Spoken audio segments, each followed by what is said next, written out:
There are moments in your life that arrive disguised as something ordinary. They are the Tuesday afternoons that rewire your future, the stray comments that become your new North Star, the quiet evenings that detonate the foundations of everything you thought you knew.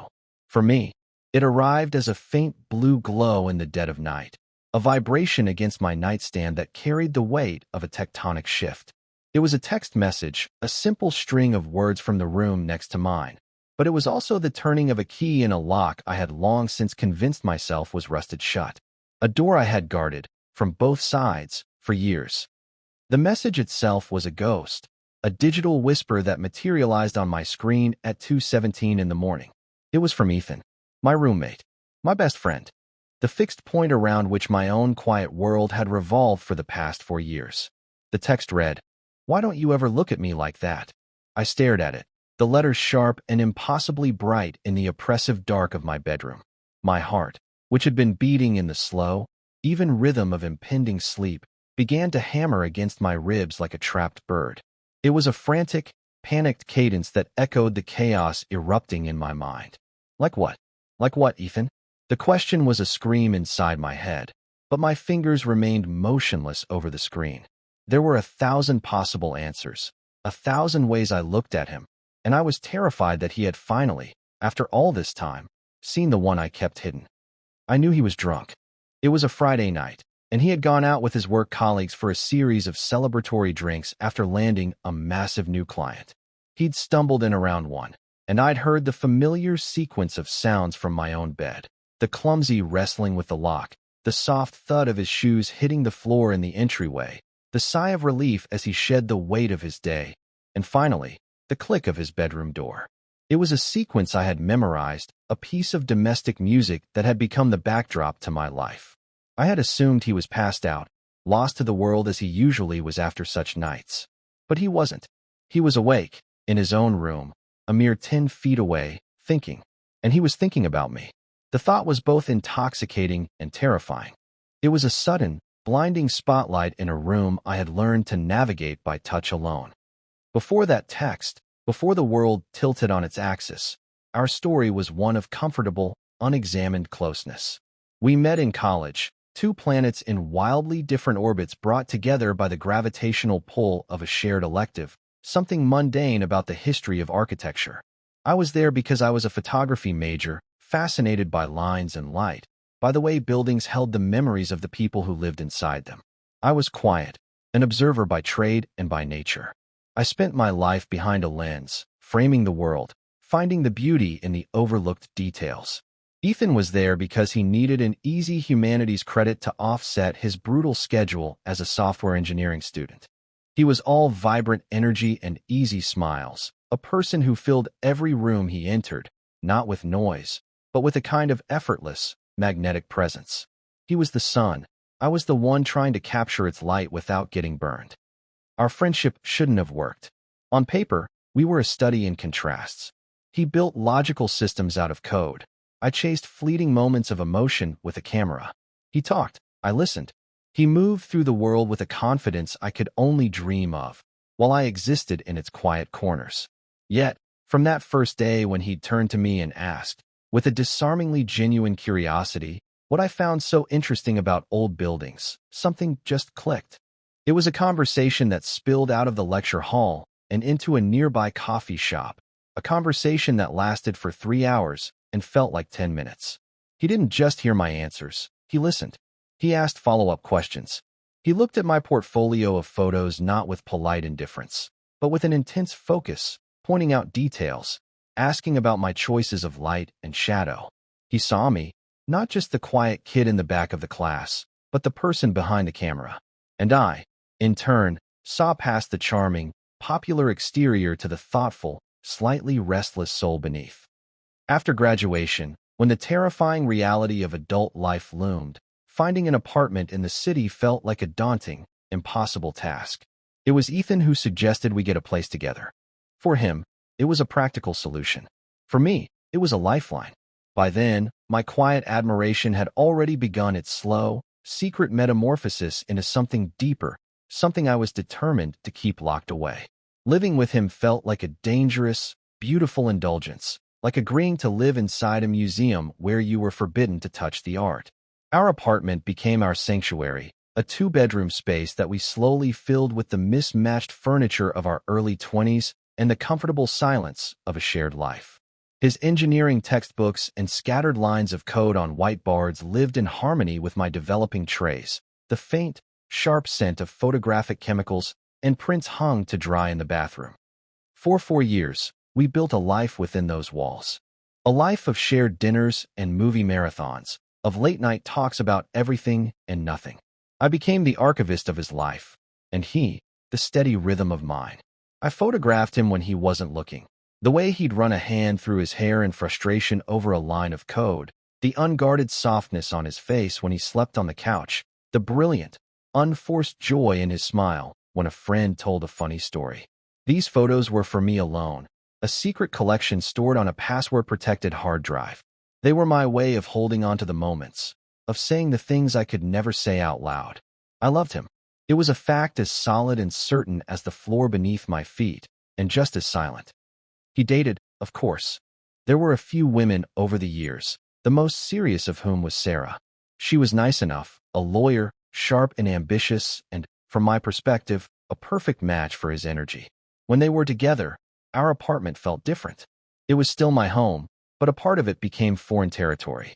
I would retreat into my room, my dark room, my own head, creating a respectful, self-preservational distance. I learned to be the supportive friend, the easygoing roommate.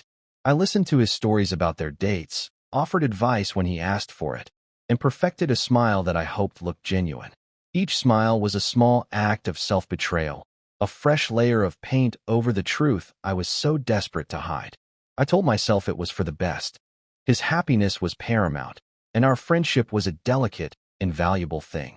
My feelings were my own burden to carry, a secret I would take to my grave if it meant keeping him in my life. I was the quiet observer, and that was a role I had accepted. The shift began, as so many shifts do, with an ending. Ethan and Sarah's relationship, which had seemed so solid from my distant vantage point, began to fracture. The signs were subtle at first. The laughter that used to fill the apartment when she was over became more subdued.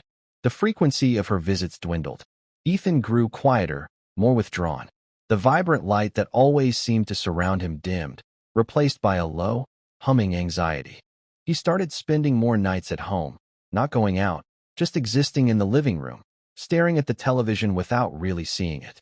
He was building a wall around himself, and for the first time, I felt like I was on the inside of it with him, rather than on the outside looking in. The end came on a Tuesday evening. I came home from a long day of shooting to find him sitting on the couch in the dark, the only light coming from the pale, shifting colors of the muted TV screen. The air in the room was heavy, thick with a grief so palpable it felt like I could reach out and touch it. I didn't have to ask. I just knew. I quietly set my camera bag down, went into the kitchen, and made him a cup of tea, the way my mother used to for me when I was a kid and the world felt too big and too sad. I set it down on the coffee table in front of him and sat on the other end of the couch, leaving a wide, respectful chasm of space between us. For a long time, he said nothing. He just stared into the steam rising from the mug. She ended it. He finally whispered, his voice rough and broken. It was the sound of a foundation cracking. I didn't offer platitudes. I didn't say, "I'm sorry," or "you'll be okay." I just nodded, my presence a silent statement. "I'm here." He seemed to understand. He took a shaky sip of the tea, and then he started to talk. He talked for hours, the words pouring out of him in a raw, unfiltered torrent. He spoke of the arguments, the silences, the slow, painful realization that they wanted different things from life. He spoke of the loneliness he'd felt even when he was with her, a profound, aching solitude that he couldn't explain. I just listened, my role as the quiet observer more important now than ever before. I was a lighthouse, a fixed point of light in his storm, offering not guidance, but simply a steady presence to show him he wasn't lost in the dark alone. That night was the catalyst. It was the moment the unspoken rules of our friendship began to dissolve. The carefully constructed boundaries I had maintained for years started to blur. His grief was a raw, open wound, and in his pain, he began to lean on me in a way he never had before. He needed comfort, not just the comfort of a friend who would listen, but something more fundamental. He needed presence, proximity. He started to gravitate towards me, closing the physical distance that had always defined our interactions. It began with him simply wanting to be in the same room. If I was in the kitchen, he would be at the table with his laptop. If I was in the living room sorting through photos, he would be on the couch, ostensibly reading a book, but mostly just staring into space. The apartment, which had once felt perfectly sized, now seemed to shrink, our orbits drawing inexorably closer. And then the ritual began. It started about a week after the breakup. We were watching some mindless action movie, a tradition of ours meant to shut our brains off. I was on the armchair, he was stretched out on the couch. Halfway through the film, I noticed his breathing had deepened into the slow, even rhythm of sleep. This wasn't unusual.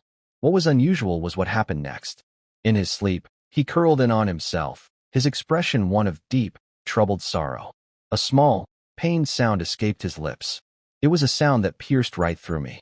Acting on an impulse I didn't fully understand, I got up, retrieved the thick wool blanket from the back of the couch, and gently draped it over him. My fingers brushed against his shoulder, a fleeting touch that sent a jolt through my entire system. He stirred, murmuring something unintelligible, and then settled deeper into the cushions, his face softening slightly.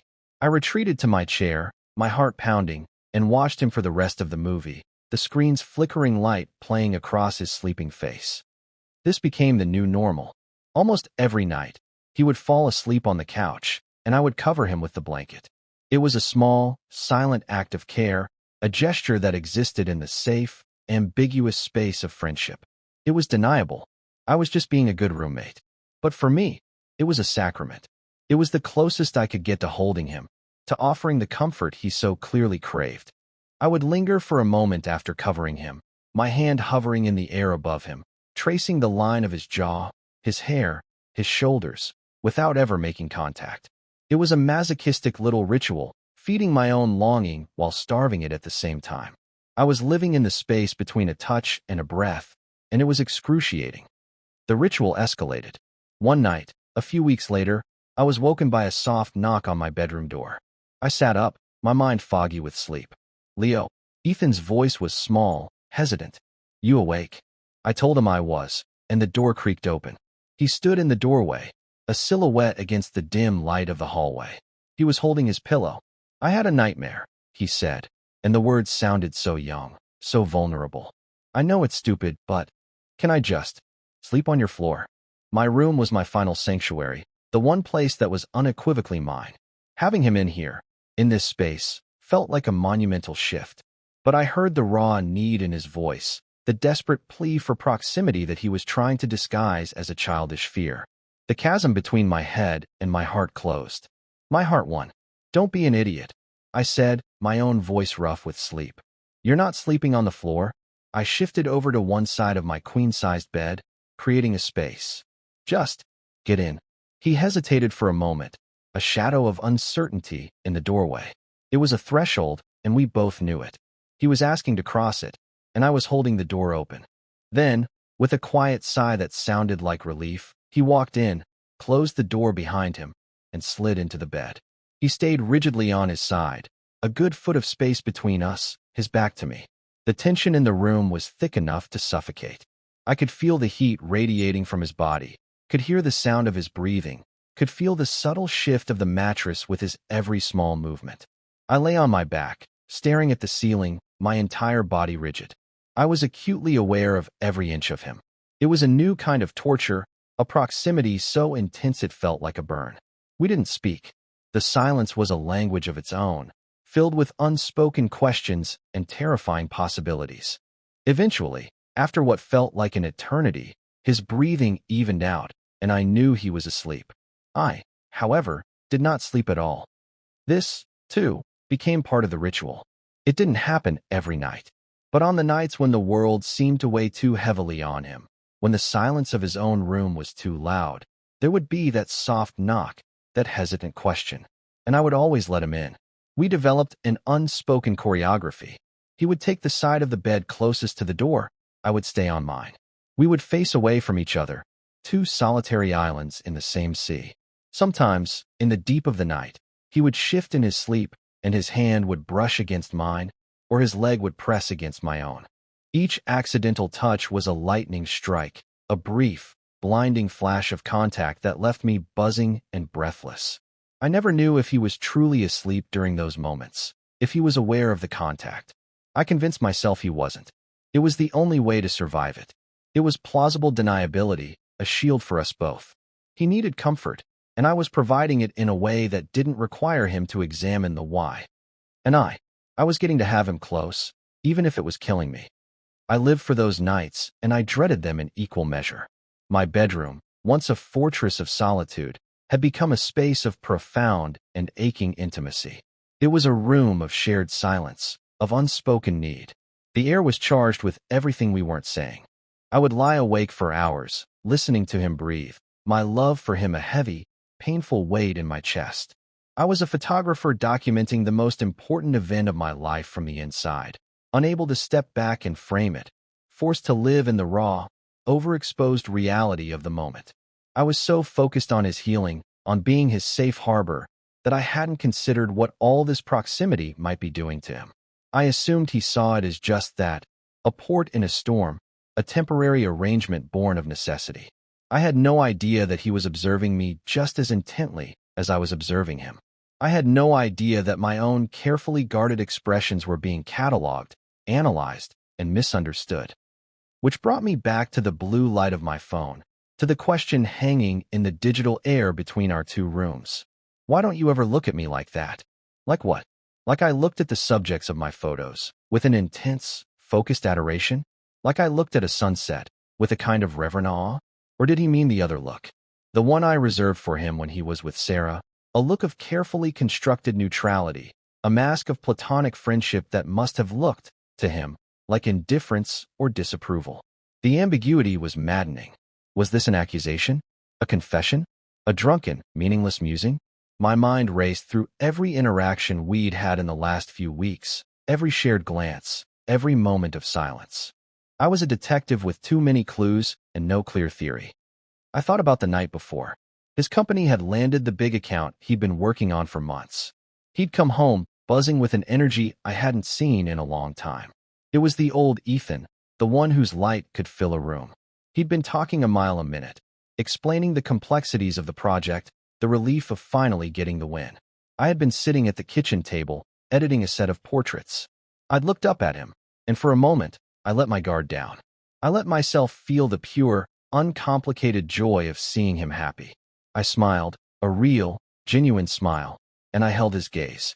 In that moment, watching him so full of life and passion, my love for him must have been an open book, a headline written across my face. He had faltered for a second, his torrent of words slowing, and a strange, unreadable expression had flickered in his eyes before he'd looked away and continued his story. Had that been it? Had he seen it? The that in his text? Was he asking why I only looked at him with that unguarded adoration now, when he was single, and not when he was with Sarah? Was he implying I was some kind of opportunistic vulture, waiting for his relationship to fail? The thought was a cold spike of dread in my stomach. My thumb hovered over the keyboard. I typed out a dozen different replies. What do you mean? Too confrontational. Are you okay? Too evasive. Drunk texting again, Ethan? Too dismissive. Every option felt wrong, a potential landmine. Replying would be to acknowledge the gravity of the question, to open a conversation that I was terrified to have. Not replying would be its own kind of answer, a confirmation of his fears, perhaps, or an act of cowardice. The silence would be deafening. I was paralyzed, caught between the terror of the unknown and the terror of the known. I was a photographer staring at a subject that was too bright, too vital, knowing that capturing it might destroy the camera itself. I had spent years building walls to protect myself, to protect our friendship, and with one short, drunken question, he was standing at the gate with a battering ram. I put the phone down, the screen still glowing. I couldn't answer. Not like this. Not via text, in the middle of the night, with the buffer of alcohol and technology between us.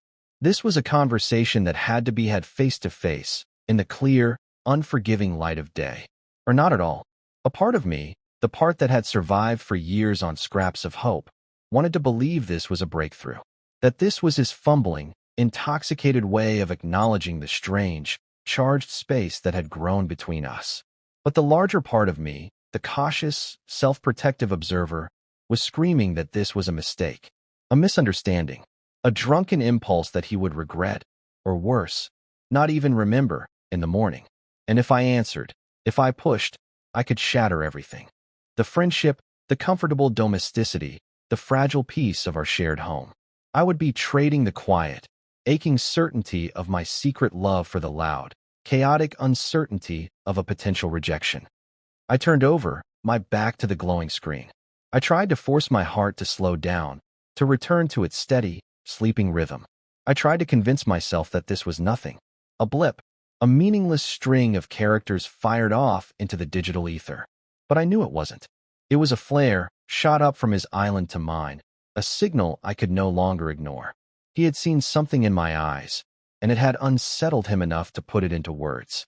The quiet observer had been observed. The dynamic had been irrevocably altered.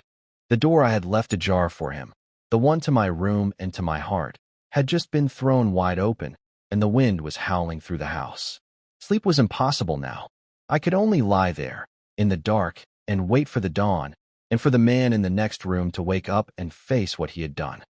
The morning arrived not with a bang, but with a profound and unnerving silence. I woke after a few fitful hours of sleep to the pale gray light of a Saturday. The apartment was still, too still. Usually, on a weekend morning, there would be some sound from Ethan, the coffee maker gurgling, the low hum of the television news, the sound of his footsteps as he padded to the kitchen. But there was nothing. It was the kind of silence that feels heavy, intentional. I lay in bed for a long time, my phone clutched in my hand. The message was still there, a brutalist monument in my notification bar.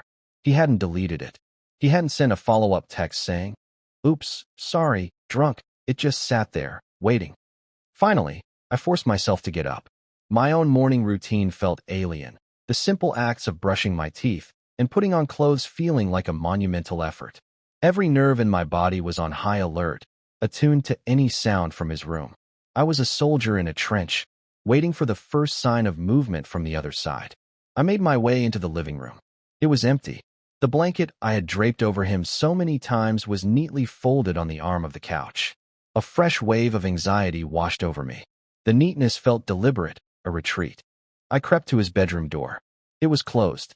It was always closed in the morning, but today it felt like a statement. A barrier.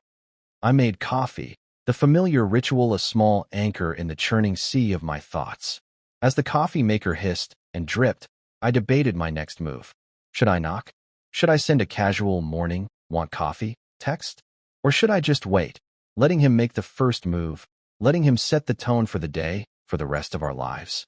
The coward in me, the part that had kept me safe for so long, screamed to wait, to pretend nothing had happened, to let him bring it up if he was ever going to. If he didn't, then I would have my answer. The text was a drunken mistake, and we were to proceed as if it had never been sent.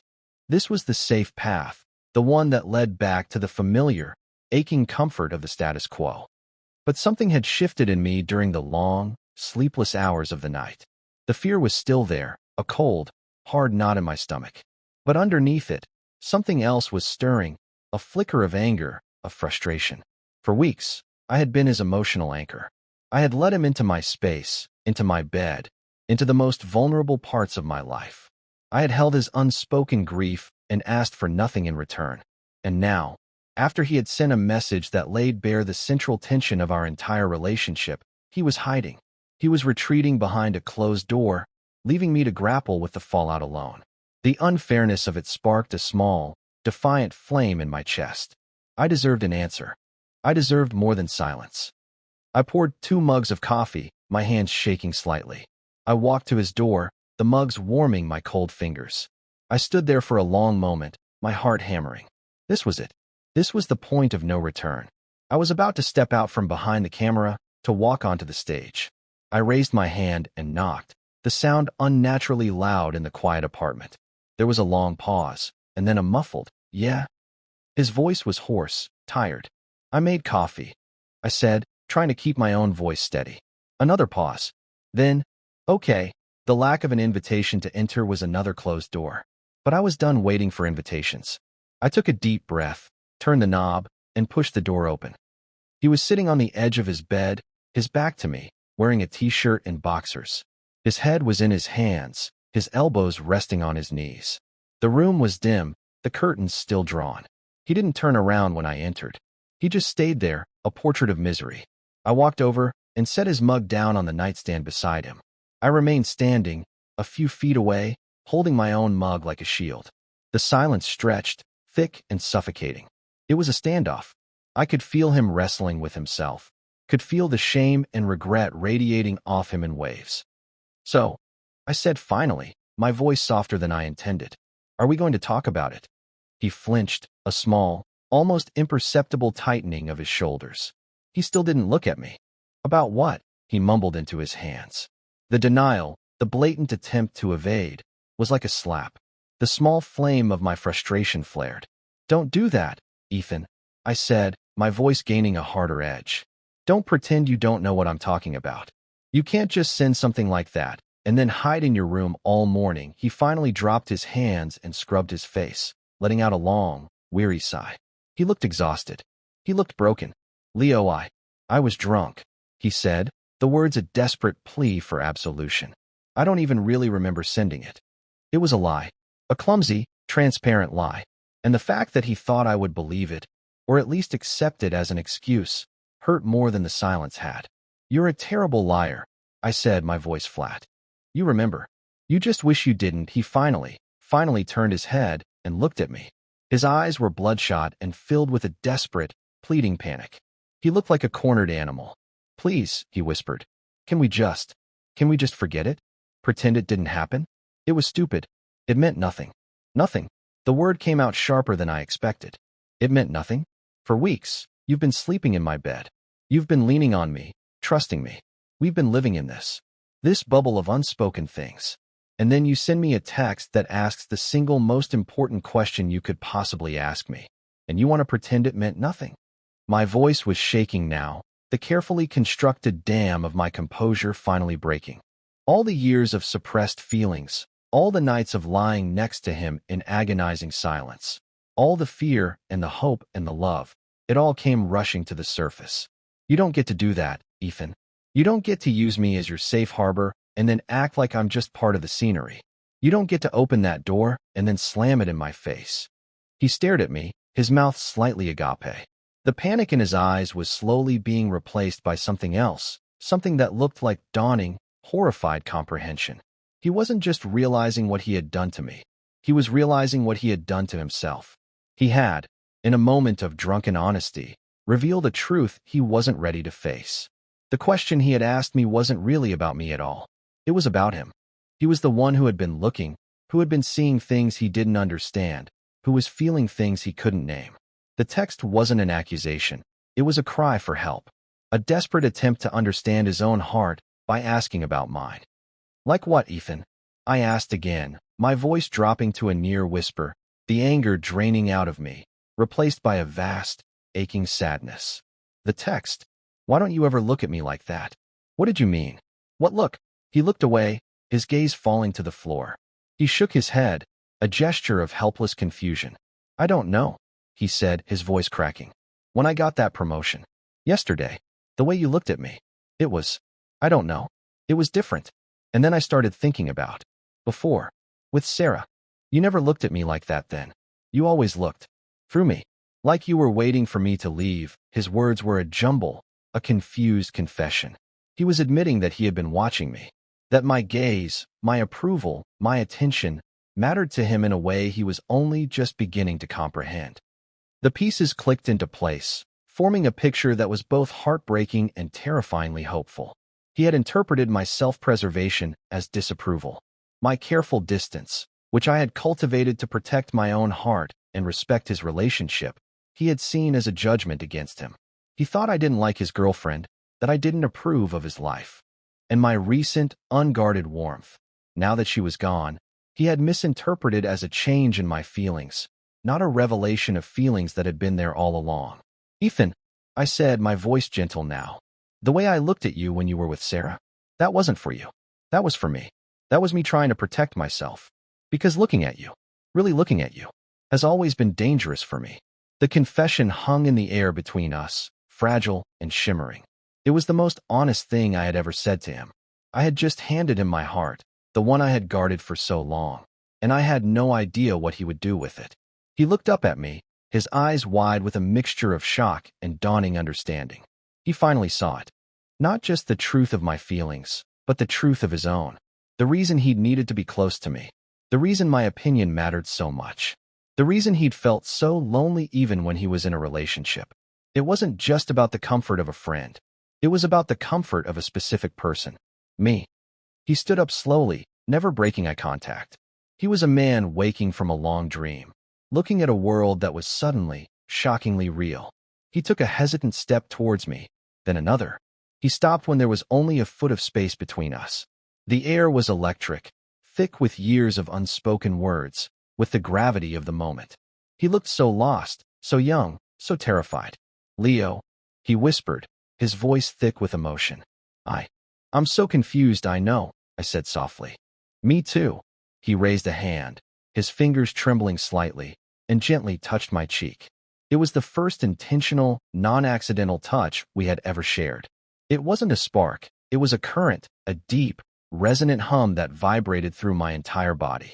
It was a question, an apology, and a confession, all in one simple gesture. "Would it be okay," he began, his voice barely audible, his thumb stroking my skin, "if I—" He couldn't finish the sentence. He didn't have to.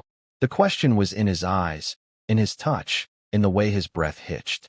He was asking for permission. He was offering me the choice, the power he had taken away with his drunken text and his morning retreat. He was being vulnerable, truly vulnerable, for the first time. All the fear, all the years of self-denial, all the reasons I should say no and run away, they all evaporated in the face of his raw, trembling honesty. This was the moment I had dreamed of and dreaded for years, and it was nothing like I had imagined. It wasn't a passionate, cinematic climax. It was quiet, tentative, and achingly real. It felt like coming home. I closed my eyes, leaned into his touch, and gave a small, almost imperceptible nod. And then he kissed me. It was a soft, hesitant press of lips, a question more than a statement. It was chaste and uncertain, yet it held the weight of 1,000 conversations we'd never had. It tasted of coffee and regret and a terrifying, beautiful hope. It was a crossing, a definitive, irreversible step over the threshold we had been circling for weeks. When he pulled back, he didn't go far. Our foreheads rested together, our breath mingling in the small space between us. His eyes were still closed, as if he was afraid to see my reaction. "I'm sorry," he whispered. "I'm so sorry, Leo. For everything. For being so stupid." I opened my eyes and looked at the man in front of me, the man I had loved in silence for so long. The lines of confusion were still etched on his face, but underneath them, there was a new emotion, relief. The profound, bone-deep relief of finally admitting a truth you didn't even know you were hiding. "Don't be sorry," I whispered back, my own voice unsteady. "Just don't hide from me again," he nodded, a tear tracing a path down his cheek, and for the first time, the silence between us wasn't full of tension or unspoken longing. It was full of a quiet, fragile peace. The aftermath of the kiss was not the immediate, blissful resolution of a movie. It was messy and complicated and human. The kiss had been a confession, but it wasn't a solution. It was the opening of a door, but we still had to navigate the vast, unfamiliar room on the other side. In the hours that followed, we talked. Really talked. We sat on his bed, the forgotten coffee mugs growing cold, and we unraveled the tangled knot of our friendship. He told me about the deep, persistent loneliness he'd felt with Sarah, the sense that some fundamental part of him was unseen, unknown. He admitted that my apartment, our shared life, had felt more like home than any time he'd spent with her. He confessed that my quiet presence had become his anchor, and that after the breakup, his need for that anchor had become desperate, all-consuming. He also confessed his fear. He was terrified of what he was feeling, of what it meant. His entire life had been built on a foundation of heterosexual certainty. He was the outgoing software guy who dated lawyers and went out for drinks with the team. This feeling for me, It didn't fit into the logical system of his life. It was a bug in the code, a variable he hadn't accounted for, and it scared him to death. The kiss, he admitted, had been an impulse born of a desperate need to know, to test the reality of the strange new world he'd found himself in. And now that it was real, he had no idea what to do. His honesty was brutal, and it hurt. It hurt to hear that I was a source of confusion and fear for him. It hurt to be the anomaly in his otherwise straightforward life. But it was an honest hurt, and it was infinitely better than the agony of ambiguity. But then, as if a switch had been flipped, the confession was followed by retreat. It was as if the vulnerability of that morning had been too much, the emotional exposure too intense. In the days that followed, Ethan withdrew. He didn't pull away with anger or malice, but with a kind of panicked politeness. The shared space in my bed was no longer sought. The late-night talks ceased. He became incredibly busy. He took on extra projects at work, staying late at the office. He made plans with friends he hadn't seen in months. He filled the apartment with a hollow, bustling energy that was a stark contrast to the intimate quiet we had shared. He was running. He was building walls again, not between us, but around himself, trying to force his world back into its old, familiar shape. The apartment, which had felt so small and charged with our proximity, now felt like a vast, empty cavern. We were two ships passing in the night, exchanging polite hellos and "how was your days" in the hallway. The folded blanket on the couch became a symbol of the distance between us, a relic from a different era. The pain of this new distance was a different beast from the old one. Before, it was the ache of a secret love. Now, it was the sharp, stinging pain of a shared intimacy that had been offered and then rescinded. He had shown me the promised land and then slammed the gate. My frustration grew, mingling with the hurt. I had been patient. I had been understanding. But his retreat felt like a negation of everything we had shared, of the truth he himself had admitted. After a week of this Cold War, I couldn't take it anymore. I found him in the kitchen one evening, making a quick dinner before heading out again, supposedly to a friend's place. I stood in the doorway, blocking his exit. He looked up, a flicker of that cornered animal panic in his eyes. "Hey," he said, his voice artificially bright. "I was just about to head out. We need to talk," I said, my voice quiet but firm. He sighed, his shoulders slumping in defeat. "Leo, not now. I'm late." "Now, Ethan," I insisted. "I'm not going to live like this. I'm not going to live with the ghost of that morning, with the ghost of that kiss, hanging between us while we pretend to be strangers." I walked into the kitchen and stood in front of him, forcing him to meet my gaze. "You told me you were confused. You told me you were scared. I get that. I really do. But being confused and scared is not an excuse to be cruel. And this," I gestured to the space between us, to the entire apartment, "this is cruel. You are treating me like a mistake you're trying to erase." He flinched, the word cruel landing like a physical blow. "I'm not," he said, his voice dropping. "I'm not trying to be cruel. I don't know what to do. I feel like my whole world has been turned upside down. Everything I thought I knew about myself. It's all in question. And it started with you.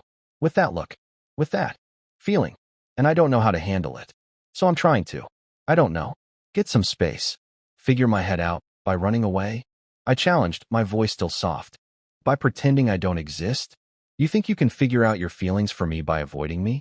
That's not how this works. You're not protecting yourself, Ethan. You're just prolonging the pain. For both of us." I took a step closer, my anger softening into a plea. "I'm scared too. Do you think I'm not? I have been in love with you for years. Years. I built my entire life around hiding it, around protecting our friendship. And in the span of one morning, that all came crashing down. I am just as lost as you are. But the difference is, I'm not running. I'm standing right here. And I'm willing to be lost with you, if you'll let me." My confession, the second one in as many weeks, hung in the air. "You love me," he whispered, the words full of a stunned, dawning wonder, as if he was hearing it for the first time, even though he had already known.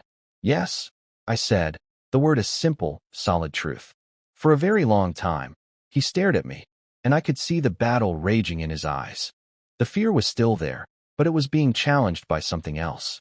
A flicker of hope, the possibility of a different kind of future. The war between the man he thought he was and the man he was becoming was playing out on his face. He looked down at the floor, then back at me. I don't know who I am anymore, he said, his voice raw with vulnerability. Maybe, I suggested gently, you don't have to know right now. Maybe we can just start with this. With not running away. Can you do that? Can you just stay? He looked at me for a long, searching moment.